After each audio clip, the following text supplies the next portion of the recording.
കൊള്ളി തീർന്നമ്മവാ. ദാരിദ്ര്യം പറയാതടി.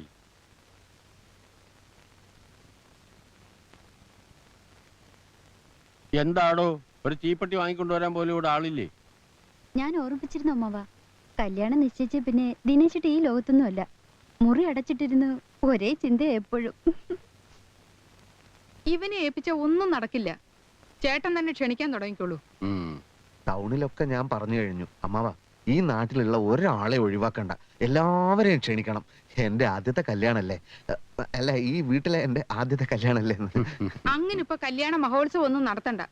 മൂക്ക് മുട്ടത്തിന്ന് ഏമ്പക്കം വിട്ട് സദ്യക്ക് കുറ്റം പറയാൻ കുറച്ചു പേരെ ക്ഷണിച്ചാ മതി. അത് പോരാ, അത് പോരാ. നീ ഞങ്ങള് പറയുന്ന അങ്ങ് അനുസരിച്ചാ മതി. അല്ലെങ്കിൽ ഇപ്പൊ അതിന് മാത്രം പണം എവിടുന്ന? പ്രസ് നടത്തി നടത്തി നീ ഒരു വഴിയാക്കിയില്ലേ? ഇനി സമയമില്ലടോ. താലി പണിയിപ്പിക്കണം, ഡ്രസ് എടുക്കണം, പന്തലിനുള്ള ആളുകളെയൊക്കെ ഏർപ്പാടാക്കണം. മൈക്ക് സെറ്റും പാട്ടും വേണം. അയ്യര മൈക്ക് സെറ്റും പാട്ടും എന്തിനാ? ഭിക്ഷക്കാരെ അറിയിക്കാനോ? അല്ലേലും അതൊക്കെ ഒരു പഴഞ്ചൻ ഏർപ്പാടാ.